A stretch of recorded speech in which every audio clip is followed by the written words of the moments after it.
วัสดีครับสมาชิกแฟนเพจกรมประชาสัมพันธ์ครับขณะนี้ผมอยู่กลางสะพานนวรัตน์ครับเทศบาลนครเชียงใหม่วันนี้ต้องบอกว่า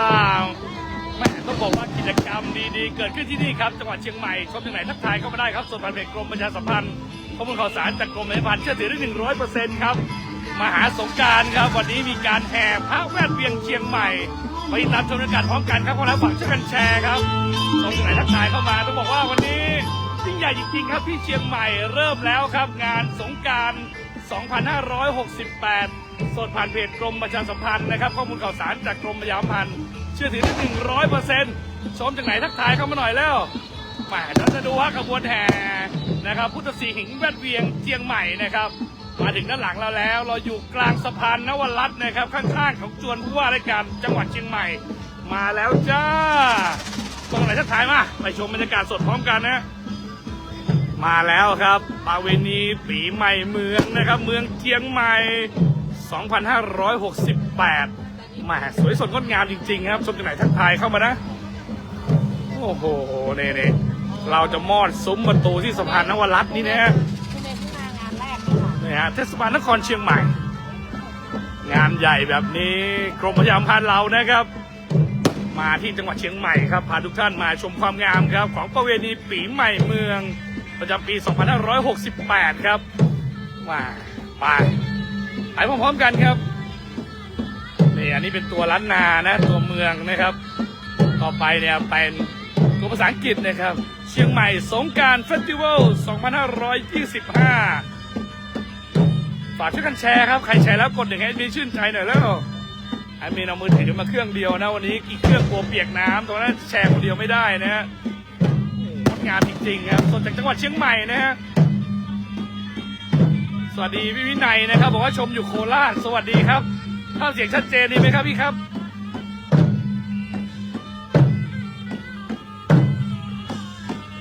เริ่มแล้วนะครับมหาสงกรานต์นะครับป่าเวณีปีใหม่เมืองเชียงใหม่สัญญาณภาพเสียงชัดเจนดีไหมชมจากไหนทักทายเข้ามานะครับสดจากสะพานนวรัตน์นะครับกลางตัวเมืองเชียงใหม่บรรยากาศเป็นใจครับแดดไม่ค่อยมีนะวันนี้เนี่ยจังฟ้อนสุดยอดจริงๆนะครับความงดงามอ่อนช้อยของจังหวัดเชียงใหม่เนี่ยบอกว่ามีแม่หญิงล้านนานะครับนุ่งผ้าสิ้นนะครับฟ้อนสวยสดงดงามจริงๆนะครับสุดยอดจริงๆวันนี้อากาศไม่ร้อนนะครับชมจากไหนนอกจากโคราชแล้วมีจังหวัดไหนอีกมีโคราชแล้วมีจังหวัดไหนอีกครับส่วนจากจังหวัดเชียงใหม่ครับผ่านเพจกรมประชาสัมพันธ์นะข้อมูลข่าวสารจากกรมประชาสัมพันธ์เชื่อถือได้ 100% ครับงดงามจริงๆนะครับนี่แค่ขบวนแรกนะขบวนของจังฟ้อนนะครับของสาวงามเมืองเชียงใหม่นะงดงามมากนะครับพี่วินัยบอกชัดเจนโคราชชัดเจนมีไหนชัดเจนอีกมีจังหวัดโคราชแล้วมีที่ไหนอีกจังหวัดนครราชสีมาแล้วมีจังหวัดไหนอีกเนี่ยเราอยู่กลางสะพานเลยนะโอ้โหเนี่ยกลางสะพานนวรัตน์เชียงใหม่ฮะ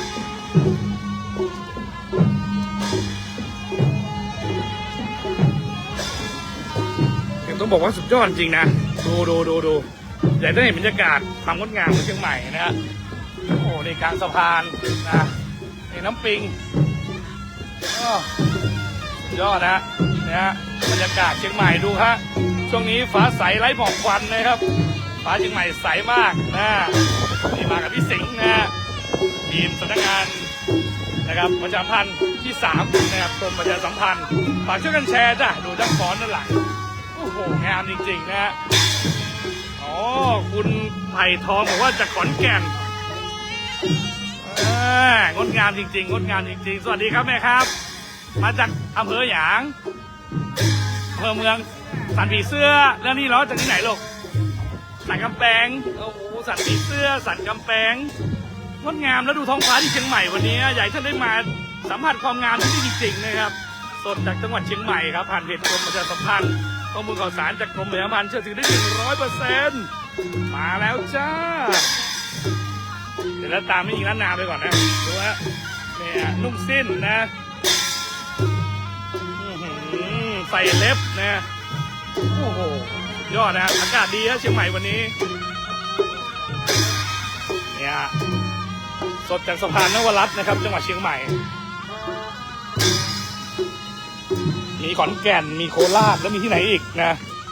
ชมจากไหนทักทายเข้ามาหน่อยเร็วมีไหนว่าท้องฟ้าสดใสสวยงามสวัสดีแม่ขวัญด้วยนะครับสวัสดีทุกท่านนะครับ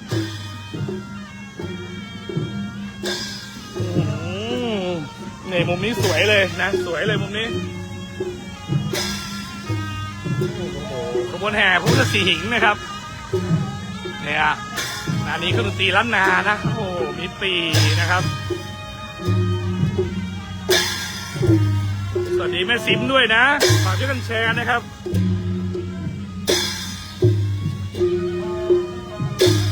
เรียกน้ำย่อยกันก่อนนะเดี๋ยวเราจะไปที่ประตูท่าแพตามขบวนพระสีหิงไปเลยนะครับ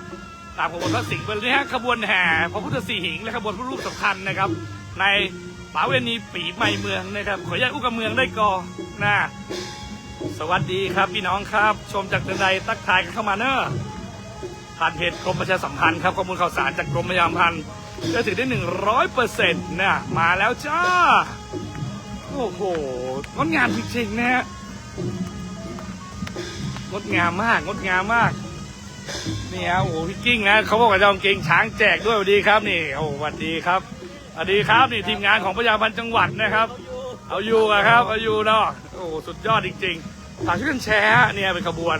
นะครับเขาเรียกว่าเคลื่อนสักการะรัฐทางล้านนาของเทศบาลนครเชียงใหม่นะนำโดยท่านผู้ว่าราชการจังหวัดนะครับเชียงใหม่นะครับก็เดินนำขบวนมานะครับกับท่านรองนะครับต้องบอกว่าแหมบรรยากาศสวยงดงามนะครับคึกคักจริงๆนะครับในวันนี้ดีครับนี่ท่านรองผู้ว่าแล้วหน้าสำนักงานจังหวัดโอ้เนี่ยมีมีเครื่องนะครับเขาเรียกว่าสักการะดำหัวนะเนี่ยของร้านนาเราสวยงดงามจริงๆนะโอ้งามงามฝากช่วยกันแชร์นะโน่นฮะพระสิงห์มาแล้วนะครับพระสิงห์นะครับกำลังลอดผ่านซุ้มประตูที่สะพานนวรัตน์นะครับพี่น้องประชาชนก็จะรอนะนำน้ำขมิ้นส้มปล่อยนะครับได้มาสักเก้านะครับได้มาขอพรนะครับจากนะครับพระพุทธสิหิงค์หรือพระสิงห์นั่นเองนะครับโอ้เนี่ยมีน้องๆนะครับช่วยกันลากมานะนี่ดูความศรัทธานะครับสาธุสาธุนะครับโอ้ยสวยสดงดงามมากนะครับนี่สวยงดงามจริงๆครับสาธุสาธุนะครับเนี่ยจะมีนะครับผู้แต่งกายคล้ายลูกเทวดานะครับนำเขาเรียกว่าสลุงนะครับยื่นมานะครับพี่น้องประชาชนเนี่ยนำน้ำขมิ้นส้มปล่อยนะครับไปสงองค์พระนะครับพุทธสีหิงค์นะครับหรือพระสิงห์นั่นเองนะครับนี่เป็นขบวนแรกนะครับแห่ผ่านประตูท่าแพนะครับเข้าไปที่วัดพระสิงห์นะชมจากไหนทักทายเขาหน่อยแล้วไปพร้อมๆกันเลยฮะโอ้โหเนี่ยศรัทธานะของพี่น้องประชาชนนะครับพี่น้องชาวเชียงใหม่และนักท่องเที่ยวพี่น้องชาวล้านนาแหละครับก็ช่วยกันชักนะครับเขาเรียกว่าชักพระไปนะครับโอ้โหดูด้านหน้ามีการปล่อยน้ำนะดูฟ้าที่เชียงใหม่วันนี้ครับโอ้โหสวยสดงดงามผมจากไหนทักทายเข้ามาหน่อยเร็วเนี่ยด้านหลังเรานะนี่โอ้โหสวยมากนะครับสวยมากพระสิงห์นะครับเนี่ยพี่น้องประชาชนก็จะรอนะครับนำน้ำส้มปล่อยนะครับไปส่งน้ำนะครับโอ้นะครับมาพร้อมๆกันพร้อมๆกันนะครับเนี่ยดีครับสวัสดีครับเดี๋ยวเราช่วยกันดึงนะเราช่วยกันจับเชือกนะครับแล้วก็ชักจูงนะชักพระนะครับไปวิหารนะครับวัดพระสิงห์จังหวัดเชียงใหม่นะครับพี่น้องสองข้างทางดูว่าพี่น้องก็นำเขาเรียกว่าสลุงนะสารเล็กๆก๊อกน้ำก๊อกนะน้ำก็มีส้มปล่อยใส่เข้าไปนะครับแล้วก็นำไปสงนะครับ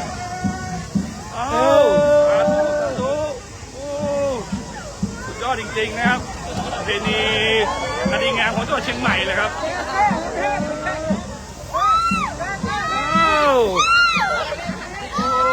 เนี่ยสุดยอดจริงๆเป็นไงลูกเป็นไงเย็นสบายไหม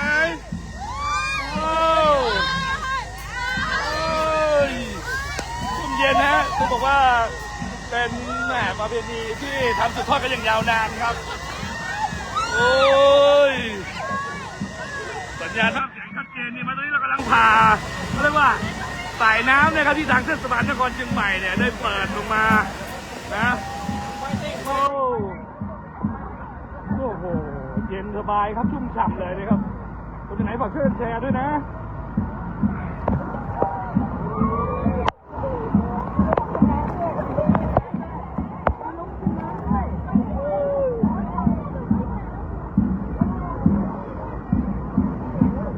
ก็โดนน้ำนิดนึงนะครับมันพลิกไปพลิกมาเดี๋ยวรอสักครู่นะครับกลับมาคือสุขภาพแล้วนะครับ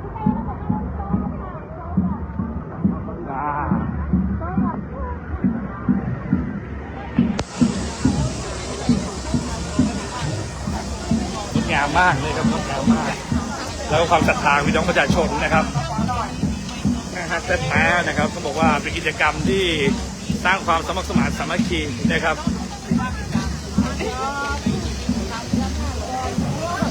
เดี๋ยวโดนน้ำทำแล้วนะครับโอ้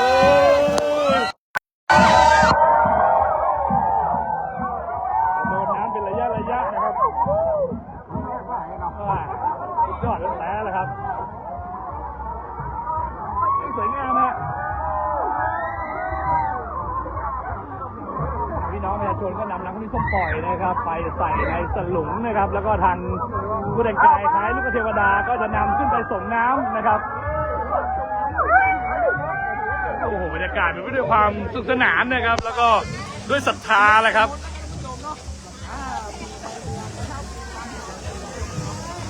เราจะมุ่งหน้าไปสู่ประตูท่าแพเชียงใหม่ครับสำหรับฝากช่วยกันแชร์นะไปกันต่อไปเลยจ้าออกซ้ายเลยโอเคโอเคเดี๋ยวโอ้โหสุดยอดดูด้านหลังแล้วฮะทุกคนเปียกบอลกันหมดนะสุดยอดนะไปกันต่อจังฟอนเดี๋ยวไปดูจังฟอนต่างหน้าดีกว่าครับอยากอย่างนั้นจะเต็มนี่เลยเนี่ย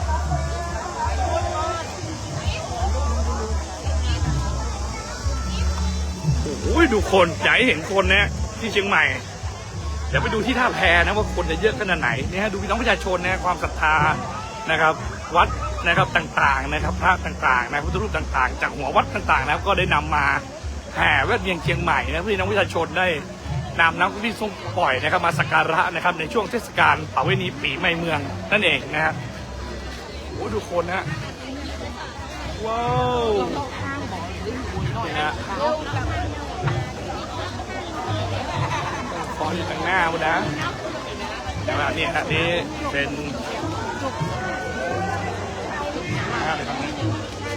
เนี่ยเมืองเชียงใหม่นะครับนี่ครับท่านผู้บริการจังหวัดเชียงใหม่นะครับมีพี่น้องประชาชนนะครับมาเอาน้ำดำหัวนี่ฮะสุดยอดจริงๆนะบรรยากาศเป็นด้วยความสุขสนานนะครับโอ้นี่ท่านนายกเหล่ากาชาติสวัสดีครับท่านนายกครับโอ้ครับผมครับนี่ฮะนี่ท่านพูดสวัสดีครับท่านประชาพันธ์จังหวัดเชียงใหม่สวัสดีครับนี่ไปกันต่อนะต้องบอกว่าโอ้โหบรรยากาศที่นี่สนุกสนานนะฮะต้องดูด้านหลังเรานะฮะเดี๋ยวไปดูขบวนช่างฟ้อนทางหน้าดีกว่านะครับว่าเป็นจะใดแล้วเราจะเดินไปถึงท่าแพนะครับแล้วจะส่งต่อให้กับทีมท่าแพนะครับแล้วก็มากิจกรรมวันนี้เยอะแยะครับกดติดที่เพจกรมประชาสัมพันธ์ได้เลยจะไปจนถึงเมย่าดูนะเราจะไปถึงเมย่านู่นเลยนะครับไปกันยาวๆไปนะครับดูพี่น้องประชาชนชาวเชียงใหม่ฮะว้าวเนี่ยเห็นว่าแต่ละคนก็มีน้ำขมิ้นส้มปล่อยใช่ไหมเนาะนี่น้ำขมิ้นส้มปล่อยแม่ละเจ้านะครับ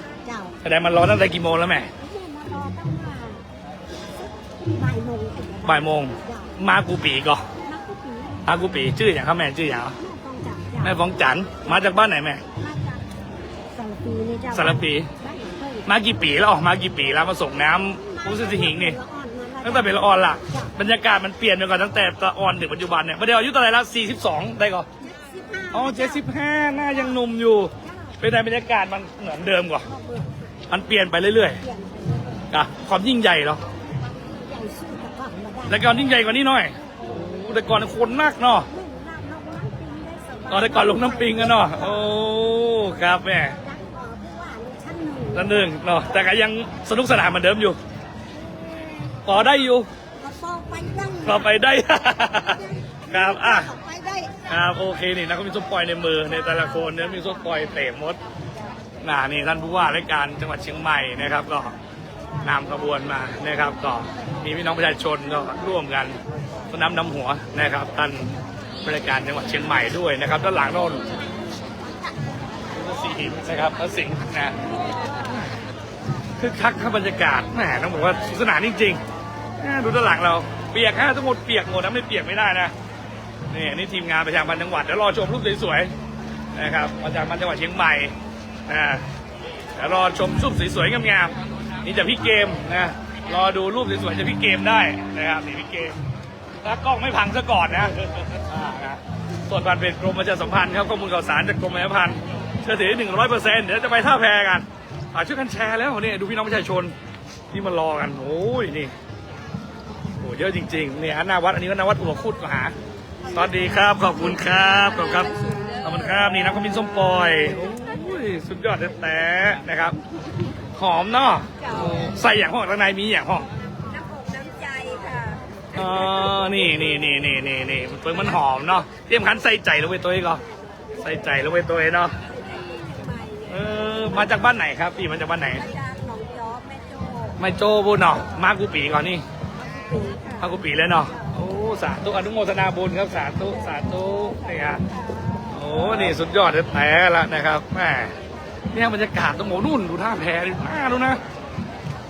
วันนี้เรียกน้ำย่อยเฉยนะวันนี้เรียกน้ำย่อยด้วยไลน์นี้นะครับนี่นะครับนี่มีพระนะครับ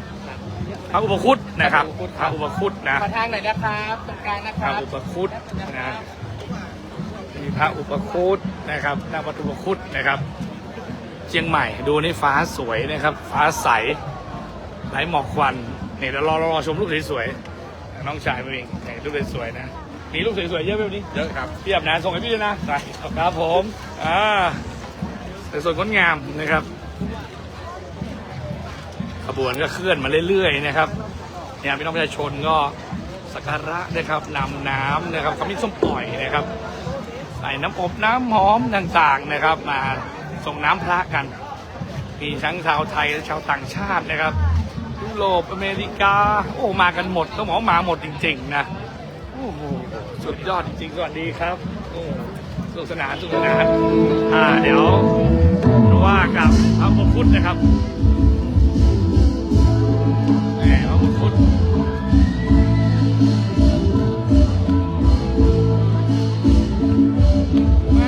หลังม้วนแล้วม้วนซื่นแล้วพี่น้องม้วนนั่นแหละม้วนนั่นแหละครับสงกรานต์เชียงใหม่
เข้ามานะสดจากจังหวัดเชียงใหม่ครับ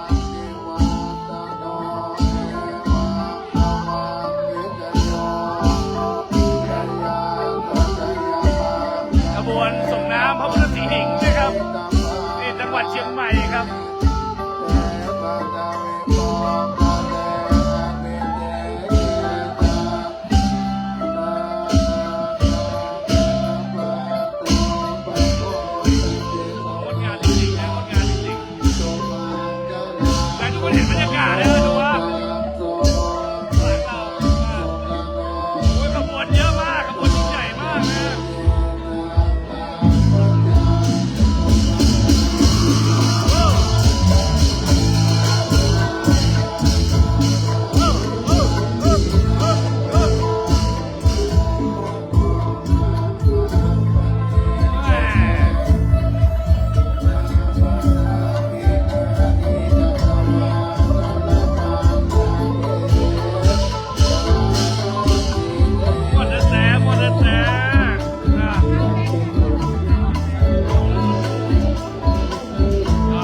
ที่สุดในดินแดนล้านนาเลยครับ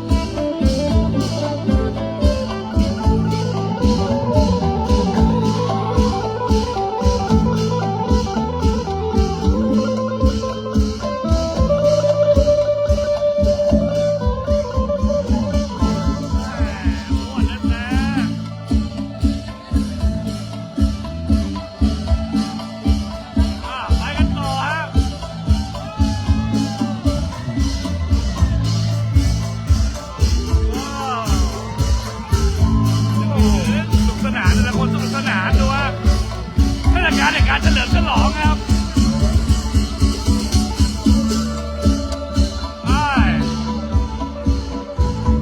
สนุกสนานจริงๆนะโอ้โหเป็นเทศกาลในการเฉลิมฉลองนะครับเริ่มต้นปีใหม่นะครับปีใหม่เมืองเลยครับป่าเวทีปีใหม่เมืองจังหวัดเชียงใหม่แล้วไปกันที่ท่าแพต่อนะวันนี้เป็นขบวนนะครับส่งน้ำนะครับพระพุทธสีหิงนะครับหรือว่าสิงห์นั่นเองนะครับเนี่ยพี่น้องประชาชนสาธุสาธุสาธุนะครับงดงามจริงๆนะครับพระสิงห์หนึ่งนะครับสิงห์หนึ่งสังกติจะสั้นนะครับสิงห์สองเนี่ยสังกติจะยาวนะนี่พระสิงห์หนึ่งนะครับสังเกตว่าสังกตินะครับสังกติจะสั้นนะครับโอ้ยหลายวัดนะครับที่นำพระรูปศักดิ์สิทธิ์นะครับมาให้น้องประชาชนได้ส่งน้ำกันในวันนี้นะสาธุสาธุน้ำพระพิมพ์ส้มปล่อยนะครับสุดยอดจริงๆนะครับน้ำอบน้ำหอมนะไปกันต่อฮะรวมจากไหนทักทายเข้ามาหน่อยแล้วอาจจะไม่เห็นคอมเมนต์นะพูดจาเข้ามานิดนึงนะครับทักทายเข้ามานะครับติดตามมายาวๆนะครับผ่านเพจกรมประชาสัมพันธ์นะครับโอ้โหต่างชาติดูต่างชาตินี่เขาเตรียมทำมิตรสมปล่อยมาเหมือนกันนะว้าว Hello where you come from UK yeah welcome to เชียงใหม่ Nice to meet youมาจากอังกฤษนะครับมาจากอังกฤษโอ้โหเนี่ยชื่นชอบนะครับงานประเพณีปีใหม่เมืองนะครับโอ้โหเนี่ยทำไมหลายๆคนถึงเลือกมาเชียงใหม่นะเพราะความหลากหลายนะครับทางชาติพันธุ์ความมีวัฒนธรรมความเป็นอัตลักษณ์นะครับของดินแดนล้านนานะครับถึงไงทำให้พี่น้องประชาชนเนี่ยนักท่องเที่ยวเนี่ยเลือกมาที่จังหวัดเชียงใหม่น้ำพระพิมพ์ส้มปล่อยครับเยอะจริงๆนี่ฮะแล้วดูแรงศรัทธานะครับเนี่ยนี่นะก็มีส้มปล่อย3 โมงเยอะจริงๆนะดูพี่น้องประชาชนนะครับดูแต่ละคนก็จะนำมันก็มีส้มปล่อยเนี่ยอธิษฐานนะครับขึ้นที่หัวนี่นะอธิษฐานเสร็จปุ๊บเดี๋ยวพอพระนะครับก็สิงผ่านนะครับนะแต่ละคนก็จะยกมือก้มหัวโอ้ยสวัสดีครับคุณแม่สวัสดีครับสวัสดีครับลูกแล้วตาไปไหนลูกตาไปไหนตาเฝ้าบ้านสวัสดีครับคุณแม่ครับครับสวัสดีพี่ใหม่ครับคุณนายท่านอดีตผู้ว่าราชการจังหวัดเชียงรายครับคุณนายท่านผู้ว่าพงศักดิ์วังเสมอนะครับอดีตผู้ว่าราชการจังหวัดเชียงรายเนี่ยเด็กๆก็มาร่วมประเพณีกันตั้งแต่เด็กๆเห็นไหมฮะมาร่วมกันตั้งแต่เด็กๆนะฮะก็ส่วนใหญ่ก็จะมาร่วมกันตั้งแต่เด็กๆจนถึงโตขึ้นมาเลยนะสุดยอดจริงๆนะครับป่าเวทีปีใหม่เมืองนะครับ2568เชียงใหม่ไปเราไปกันต่อฮะดูคนนะยิ่งใกล้ประตูท่าแพเข้าไปเท่าไหร่เนี่ยคนเยอะขึ้นเรื่อยๆนะครับ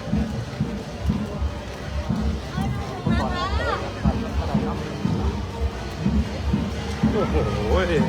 ฝากช่วยกันแชร์นะฝากช่วยกันแชร์เผื่อเพื่อนๆเนี่ยไปเล่นน้ำกันอยู่นะครับวันนี้คนไปเล่นน้ำกันเยอะนะครับคนดูอาจจะตาแดงน้อยไปนิดนึงนะครับจะไม่เป็นไรเดี๋ยวมาชมย้อนหลังกันเพราะหลายๆคนตอนนี้เนี่ยส่วนใหญ่ก็จะเล่นน้ำกันแหละนะครับโทรศัพท์เนี่ยไม่ค่อยได้ดูนะโทรศัพท์ไม่ค่อยได้ดูกันเดี๋ยวไปชมย้อนหลังครับประเพณีที่สวยงามของจังหวัดเชียงใหม่นะไป โอ้ยเดี๋ยวนะฮะโทรศัพท์เราจะโดนน้ำแล้วว้าวชุ่มเย็นจะแตะครับ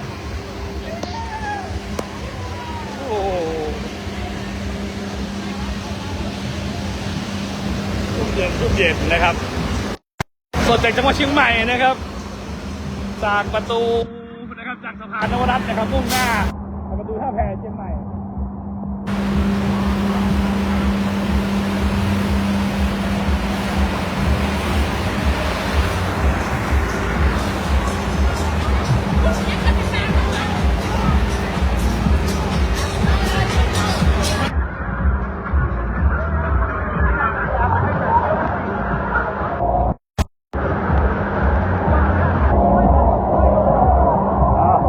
กลับมาแล้วสัญญาณกลับมาแล้ว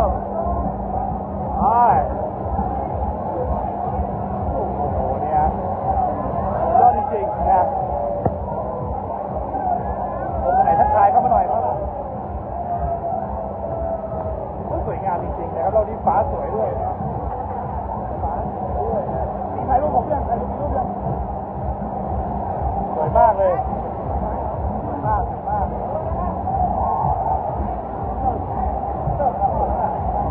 ว่าเนี่ยช่วยกันดึงมานะจากฟ้านี่วัยรุ่นไหนลูกจากที่ไหนโรงเรียนไหนลูก โอ้ผมมาจากโพลีครับ จากโพลีโอ้น้องๆโพลีนะครับหลายโรงเรียนเลยมีกี่โรงเรียนที่มานี่ แค่โรงเรียนว่า นั่งเฮียนบนหรอ แม่ครับ ด้วยความศรัทธา แม่ เฮียนมา4-5โรงเรียนหรือว่ามาโรงเรียนเดียว เจ้าโรงเรียนโดนไล่ออกนะเล่นนะครับ เฮียนมา4-5โรงเรียนเนี่ยความสนุกสนานนะครับต้องบอกว่าเกิดขึ้นที่นี่ครับที่จังหวัดเชียงใหม่มากันต่อครับด้านหน้าจะมีจังฟ้อนเนอะเยอะจริงๆนะครับเราจะได้เห็นนะครับขบวนองค์พระนะครับครบทุกองค์นะครับ ต่อจากพระสิงห์แล้วเนี่ยพระสิงห์แล้วเนี่ยจะเป็นพระเจ้าผลแสนหานะครับอยู่ด้านหลังนะครับถัดจากพระสิงห์หนึ่งนะครับ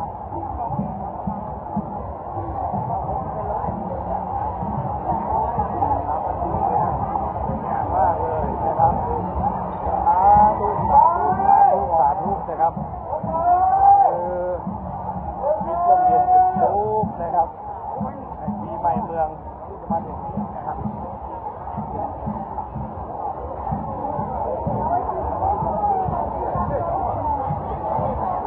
ไ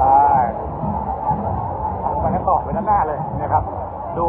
ความศรัทธานะครับของพี่น้องนักท่องเที่ยวและก็ประชาชนนะครับที่ประชาชนนะครับที่ได้นำน้ำขึ้นปล่อยนะครับมารอส่งน้ำนะครับพระสิงห์นะนี่ด้วยน่ารักไหมแม้ต่างชาติร่วมขบวนด้วยนะครับเราปล่อยให้นักท่องเที่ยวเนี่ยร่วมขบวนกันเลยนะครับมาเดินร่วมขบวนได้ด้วยนะครับความใกล้ชิดนะครับ1 ปีมีครั้งครับที่จะอัญเชิญนะครับพระสิงห์นะครับออกจากวิหารที่วัดพระสิงห์นะครับออกมาให้พี่น้องประชาชนได้เขาเรียกว่าสักการะกันนะครับเพื่อความเป็นสิริมงคลครับส่งท้ายปีเก่าต้อนรับปีใหม่มาเวทีปีใหม่เมืองนะครับ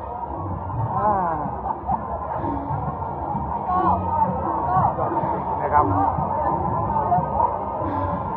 ไปเรื่อยๆดูกันยาวๆไปนะครับสวยงามนะครับ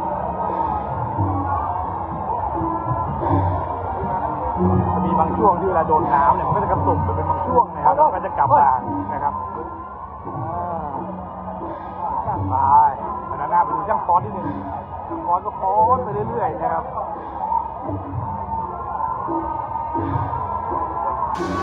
ไปเรื่อยๆเนี่ยช่างฟ้อนก็ฟ้อนต่างๆนะครับเราอยู่กับช่างฟ้อนดีกว่ามา3 กิโลวัดนี่แล้วนะนี่อันนี้ฮะดนตรีของล้านนาเรานะครับ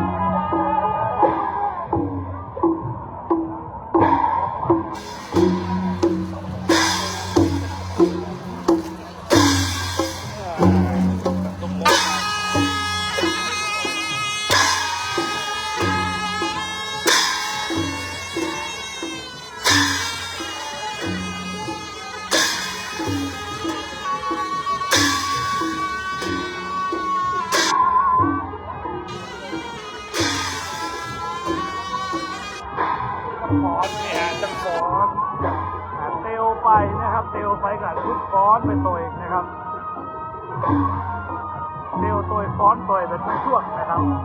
ทั้งว่าที่ขบวนยุทธทุกเนี่ยเพื่อนก็จะฟ้อนนะครับพี่น้องประชาชนนักท่องเที่ยวนะดูนักท่องเที่ยวหลายชาติศาสนาครับที่มารวมตัวกันอยู่ที่นี่จังหวัดเชียงใหม่ฮัลโหลAre you come from? Thailand. Okay, welcome. เป็นน้องจากอังกฤษนะอังกฤษสวยงามครับสวยงามด้านหน้าเราคือประตูท่าแพนะครับอุโมงค์น้ำนะด้านหน้าเรานะฝากช่วยกันแชร์นะครับช่วยกันแชร์ขอช่วยกันแชร์ถ้าขบวนหยุดทั้งฟ้อนก็จะฟ้อนให้คนได้ชมกันนะครับตลอดทางครับก็จะมีพี่น้องเนี่ยนำน้ำนะครับมาลดนะครับให้ผู้ร่วมขบวนนะครับเพื่อคลายร้อนนะครับที่ทำให้ทั้งฟ้อนบางคนเนี่ยขนตาหลุดก็มีนะบางคนก็ขนตาหลุดไปแล้วนะครับสนุกสนานครับที่นี่จังหวัดเชียงใหม่เนี่ยนักท่องเที่ยวต่างชาตินะครับสนุกสนานเนี่ยนี่เป็นอีกหนึ่งเสน่ห์อีกหนึ่งเขาเรียกว่าสิ่งที่ดึงดูดพี่น้องแต่ทั่วโลกครับให้มาเที่ยวที่เชียงใหม่นะหนึ่งเรื่องความสวยงามของศิลปวัฒนธรรมประเพณีสองเรื่องความปลอดภัยการท่องเที่ยวนี่จะปลอดภัยเมื่อมาเที่ยวเชียงใหม่นะครับยิ้มลูกยิ้มเยอะๆนะครับ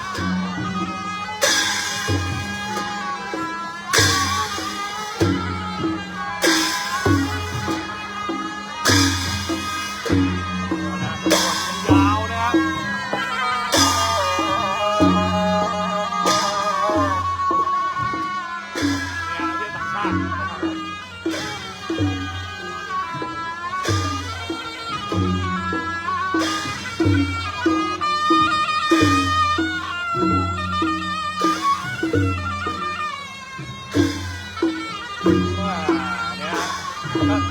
ก็ตึงมงมาเรื่อยๆนะ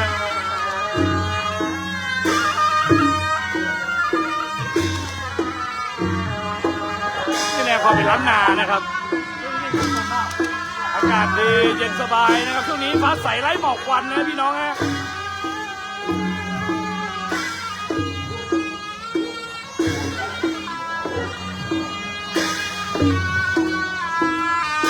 โอ้ยใกล้ถึงคุณล่าแพแล้วนะครับ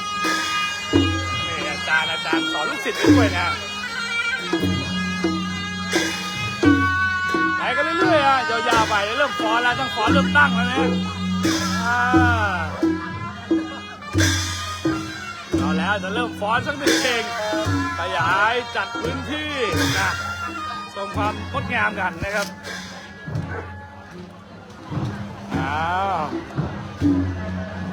เนี่ยบางคนอาจจะขนตาลุดไปกับเป็นอย่างนะครับแต่ยังงามเหมือนเดิมนะครับเป็นยิงล้านนา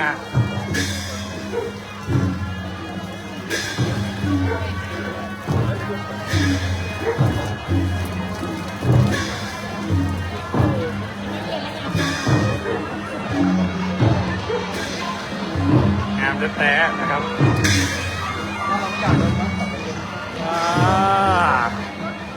อ่อนช้อยครับอ่อนช้อยนะฝากช่วยกันแชร์ด้วยนะฝากช่วยแชร์ด้วย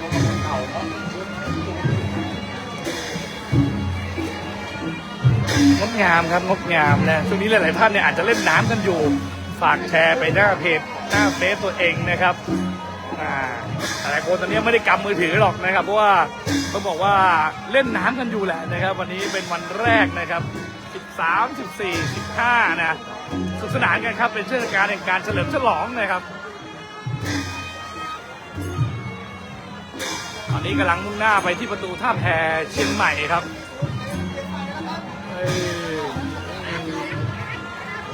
งามสุดยอดแล้วนะครับความอ่อนช้อยครับดูว่ามันอย่างนั้นแต่ใส่สิ้นนะครับต่างสีนะครับแต่ฟอนต์ท่าเดียวกันได้เนอะนะ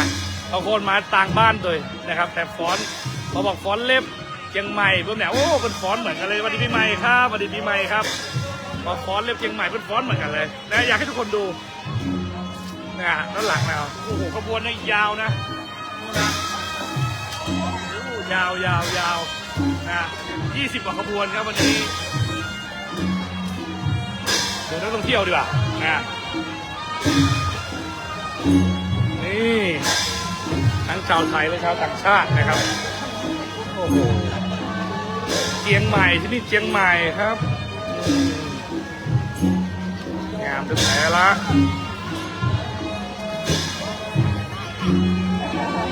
น้ำมีส้มปล่อยเตรียมส่งน้ำนะครับเล็บยาวเลยนะครับเล็บนี่มาตัวดีปีใหม่กันสุดยอดแต่ละชาวต่างชาติก็เตรียมกล้องเนี่ยมาถ่ายเนี่ยเป็นสิ่งที่พี่น้องเนี่ยชาวต่างชาติเนี่ยถึงรู้จักเชียงใหม่นะครับเพราะว่าทั้งหมดอย่างที่บอกครับหนึ่งนะครับมีความเขาเรียกว่ามีอัตลักษณ์นะครับมีเขาเรียกว่าศิลปะวัฒนธรรมที่โดดเด่นและชัดเจนนะครับและที่สำคัญเนี่ยมีความปลอดภัยอันดับต้นๆนะครับในอาเซียนเลยนะครับเมืองเชียงใหม่นะชมยังไงทักทายเข้ามาเลยฝากช่วยแชร์ไปที่หน้า Facebook ตัวเองนะคนดูอาจจะไม่เยอะนะครับตาแดงอาจจะไม่เยอะเพราะหลายท่านเนี่ยเก็บมือถือใส่ซองกันน้ำไว้นะครับเดี๋ยวพอเขาเรียกว่าเลิกเล่นน้ำเนี่ยเขาก็จะมาดูที่เชียงใหม่มีกิจกรรมอะไรมีงานอะไรบ้างเขาบอกโอ้ยิ่งใหญ่จริงๆนะครับใกล้ถึงประตูท่าแพแล้วนะนี่เป็นอุโมงค์น้ำนะครับจะเปิดช่วงเย็นนะ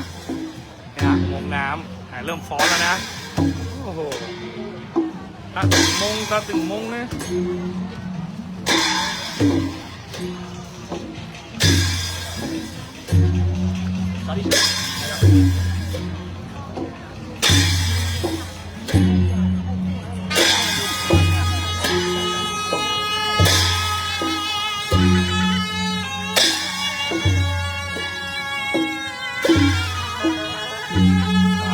แล้วตามสี่ไปเลย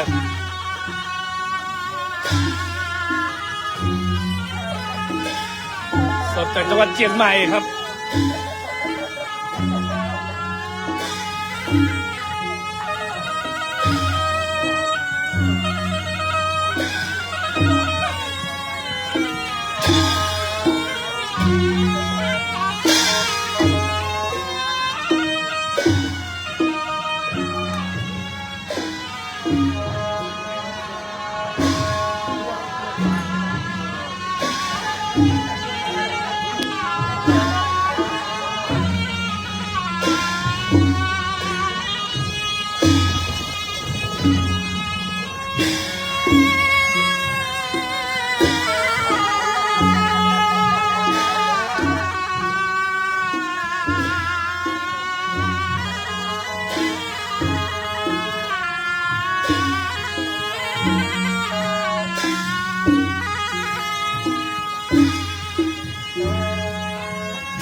สดๆนะครับในขบวนแห่พระพุทธสีหิงนะครับของจังหวัดเชียงใหม่กันไปเรื่อยๆนะครับ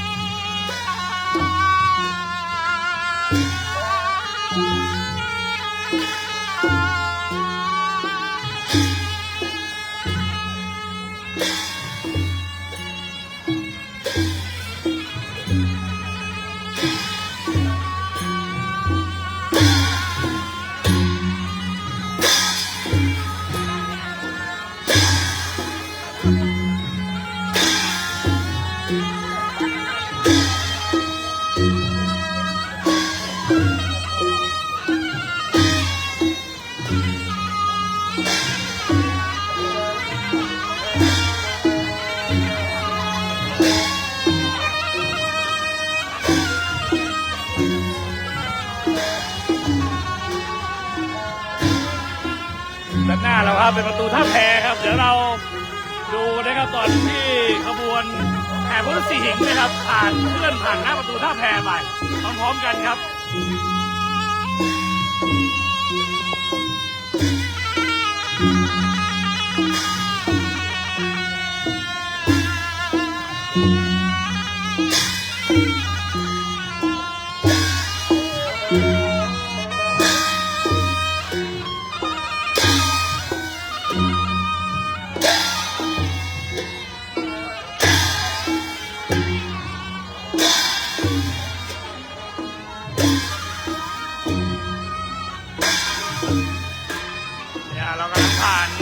ประตูอุโมงค์น้ำนะครับของเทศบาลนครเชียงใหม่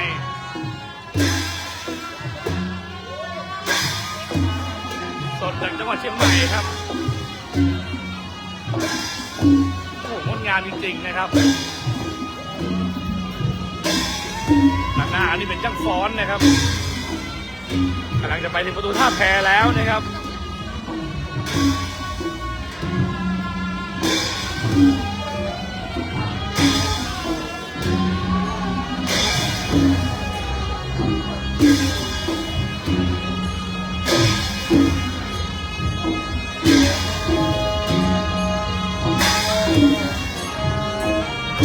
เที่ยวนำดอกไม้นะครับนำเครื่องบินส้มปล่อยนะครับมีเจ้าหน้าที่ตำรวจแล้วก็คอยอำนวยความสะดวกนะครับให้กับนักท่องเที่ยวนะครับจัดรูปขบวนด้วยนะครับเย็นสบายครับดูฟ้าที่เชียงใหม่นะอย่างทุกคนเห็นนะครับฟ้าใสมากนะครับนักอายสวัสดีดีครับฟอนนะครับนี่กำลังจะผ่านประตูท่าแพเชียงใหม่นะครับ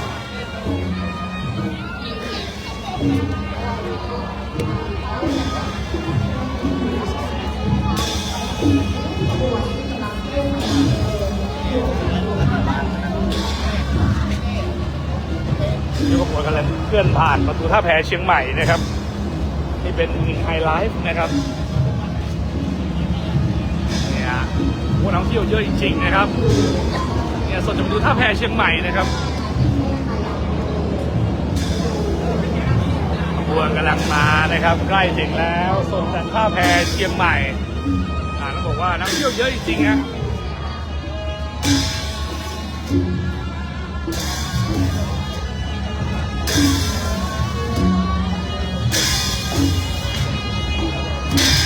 นักท่องเที่ยวทั้งสองฝั่งนะครับก็นำมือถือขึ้นมาเขาเรียกว่านำมาถ่ายคลิปต่างๆนะครับส่งลงผ่าน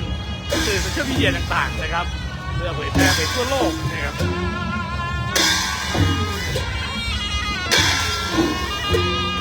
ส่วนท่าแพเชียงใหม่นะครับ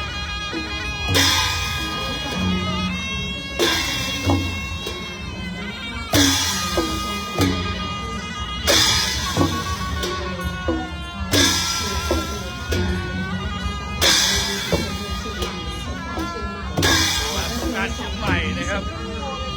ประตูท่าแพเชียงใหม่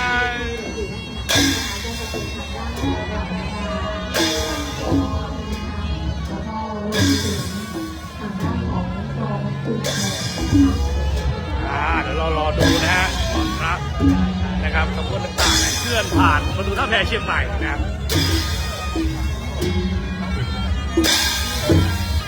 ท่องเที่ยวเยอะจริงๆนะครับนี่คืออีกหนึ่งไฮไลท์สำคัญของประเวณีปีใหม่เมืองที่เชียงใหม่ครับโซนจากประตูท่าแพเชียงใหม่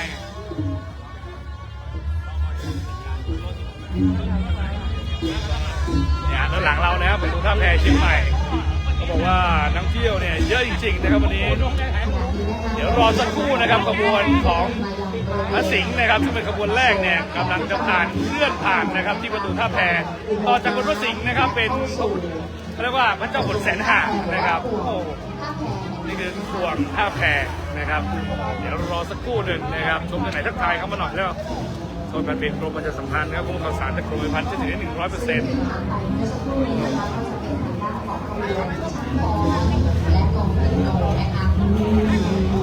ช่างฟ้อนและขบวนกองนะครับนี่ประตูท่าแพนะครับพระขบวนพระกำลังเริ่มมาแล้วนะครับรับชมทางด้านของขบวน เดี๋ยวรอสักครู่นะ สำคัญของเมืองเชียงใหม่ หลายคนก็ จะเคลื่อนมาอย่างบริเวณประตูท่าแพ มือถือมาถ่ายคลิปนะครับเดี๋ยวรอสักครู่นะครับ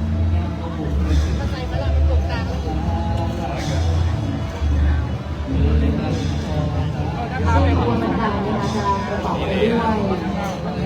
ขบวนทั้งหมด มาแล้วครับ ขบวนนะคะ ทั้งหมด48ขบวนนะครับ วัดพระศรีวรมหาวิหารวัดเชียงคานวัดดับ ของสวัสดิ์ชัยมาแล้วนะครับขบวนนะครับ พระอารามหลวง เป็นอีกหนึ่งไฮไลท์นะครับของงานประเพณีปีใหม่เมืองครับที่จังหวัดเชียงใหม่ จังหวัดเชียงใหม่ค่ะและขณะนี้นะคะขบวนของเราก็ได้เคลื่อนมายังบริเวณ นี่เป็นไฮไลท์นะครับต้องบอกว่าหลายท่านเห็นภาพนี้เนี่ยเผยแพร่ไปทั่วโลกนะครับไปฟังของสวัสดิ์ชัยกันนะครับเบิกเลิกเบิกชัยนะครับ เทศบาลนครเชียงใหม่นำโดย เอ้า ผู้ว่าราชการจังหวัดเชียงใหม่ท่านวิรัตพงศ์ศรี เบิกเลิกเบิกชัยครับส่งท้ายปีเก่าต้อนรับปีใหม่นะครับหลังวันนี้ปีใหม่เมือง บริหารทุกท่านขอเสียงปรบมือต้อนรับท่านอีกครั้งหนึ่งค่ะ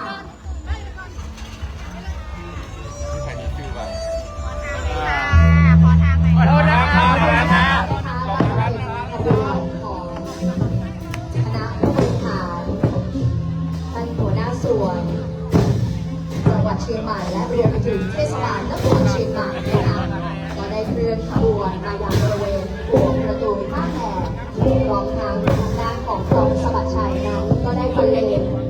รอต้อนรับเบิกเลิกเบิกชัยในวันมหาสงกรานต์ในครั้งนี้กับทางเราปีใหม่เมืองเชียงใหม่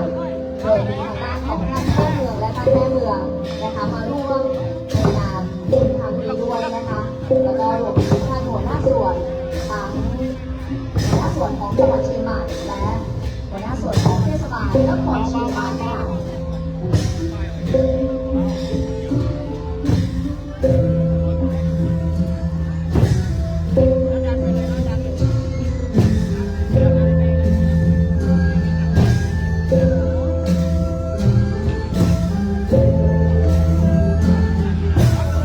ท่าแพเชียงใหม่นะครับ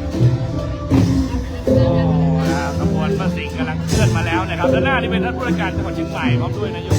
เหล่าการชาตินะครับจังหวัดเชียงใหม่นำด้วยหัวหน้าส่วนราชการและรองผู้ว่านะครับ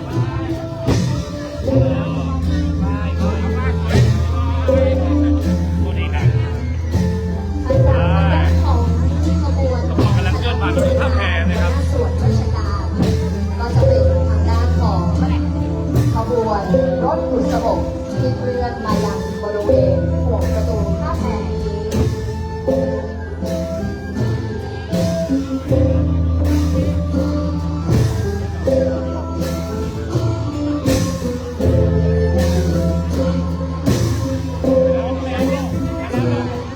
ขณะนี้รถบุษบกเชิญพระพุทธศรีหิงได้เคลื่อนขบวนมายังบริเวณหัวประตูท่าแพโดยมีทางด้านของมาแล้วครับตอนนี้ ถ่าย จริงนะครับขึ้นมาสู่หัวประตูท่าแพแล้วนะครับ 2025 และจิตรยุทธ์อักเกอร์มิสทัวริซึมไทยแลนด์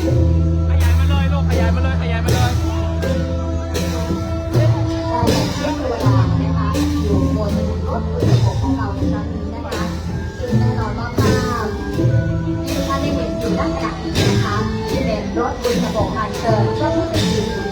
เพื่อผ่านยังหัวประตูท่าแพโดยมีทางด้านของพี่น้องประชาชนหลากหลายท่านนะคะได้ขอพรแล้วก็ส่งน้ำพระณช่วงเวลานี้ด้วยนะคะ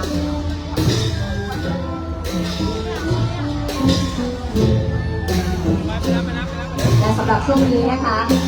เรามีการแสดงฟ้อนรับขบวนบุษบกพระพุทธศรีหิงในครั้งนี้นำโดยนางสิริกัญญาคำภูลนางสาวเชียงใหม่ประจำปี 2568 พร้อมทั้งเหล่าบรรดานางรำและช่างฟ้อนฟ้อนต้อนรับขบวนณขณะนี้ค่ะ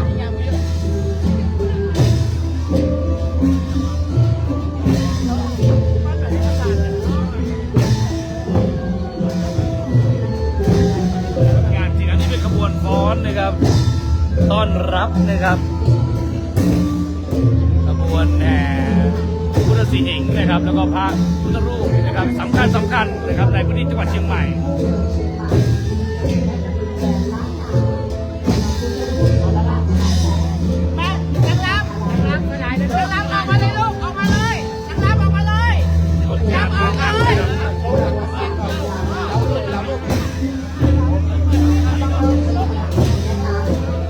รถบุษบกอัญเชิญพระพุทธศรีหิงก็ได้เคลื่อน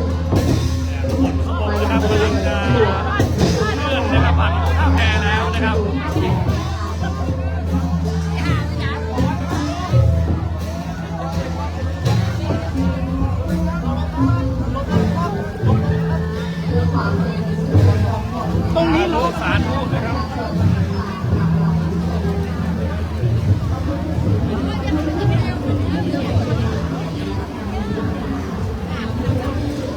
เป็นอีกหนึ่งไฮไลท์นะครับตรงนี้นะฮะ